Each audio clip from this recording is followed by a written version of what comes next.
पूर्वोत्तर के राज्यों में बारिश और भूस्खलन के कारण कई लोगों की मौत हुई है, कई लापता हैं। ऐसे में संख्या बढ़ने की आशंका है। राहत और बचाव कार्य युद्ध स्तर पर जारी है। असम में चक्रवात रेमल के बाद तेज हवा के साथ भारी बारिश होने से मंगलवार को अलग अलग घटनाओं में एक महिला समेत 4 लोगों की मौत हो गई, जबकि 18 घायल हो गए। अधिकारियों ने ये जानकारी दी है।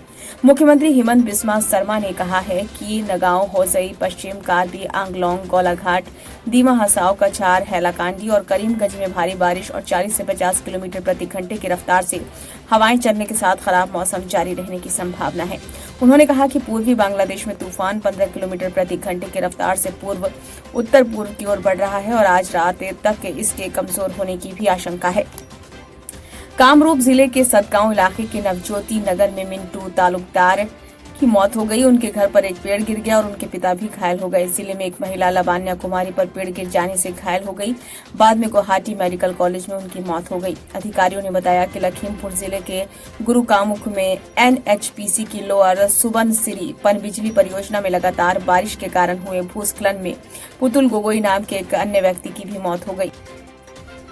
इसी तरह मोरीगांव जिले के दिघलबोरी में एक ऑटो रिक्शा पर पेड़ गिर जाने से उसमें सवार कॉलेज छात्र बोरदोलाई एमफी की मौत हो गई। त्रिपुरा में चक्रवात रेमल के बाद मूसलाधार बारिश और तूफान के कारण 746 लोग बेघर हो गए हैं।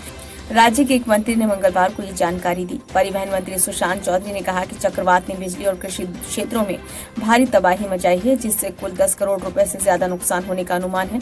उन्होंने प्रेस कॉन्फ्रेंस में कहा कि खड़ी फसलों और बिजली क्षेत्र को नुकसान पहुंचे बावजूद राज्य में चक्रवाती तूफान के कारण कोई इंसान हताहत नहीं हुआ। चौधरी ने बताया कि कई निचले इलाकों में बाढ़ आई है, जिससे 746 लोग बेघर हो गए, जिन्हें 15 शिविर में शरण लेनी पड़ी है। मौसम विभाग के एक अधिकारी ने बताया कि चक्रवात के मद्देनजर त्रिपुरा में सोमवार से 215 मिलीमीटर बारिश दर्ज की गई।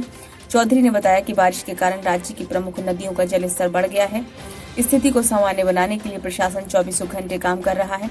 उधर मिजोरम में चक्रवात रेमल के बाद भूस्खलन और लगातार बारिश के चलते मंगलवार को पत्थर खदान ढहने से 14 लोगों की मौत हो गई। भूस्खलन के बाद कई लोग लापता हैं। भूस्खलन के कारण राज्य का राजधानी क्षेत्र कई घंटों तक देश के बाकी हिस्सों में कटा रहा। मिजोरम राज्य आपदा प्रबंधन प्राधिकरण ने कहा कि आइजोल जिले में एक पत्थर खदान के ढह जाने से 2 नाबालिगों सहित 14 लोगों की मौत हो गई। करीब 8 अन्य लोग लापता हैं।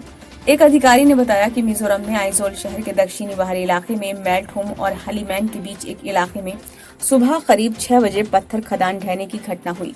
एमएसडीएमए ने कहा कि भूस्खलन के कारण कई घर और श्रमिक शिविर ढह गए, जिससे कम से कम मलबे के नीचे दब गए। अब तक 14 शव बरामद किए गए हैं और करीब 8 लोग अब भी लापता हैं। नागालैंड में 4 लोगों की मौत हो गई, जबकि 40 से ज्यादा घरों को नुकसान पहुंचा। उधर मेघालय में भारी बारिश के कारण 2 लोगों की मौत हो गई और 500 से अधिक घायल हो गए। ब्यूरो रिपोर्ट, नई दिल्ली।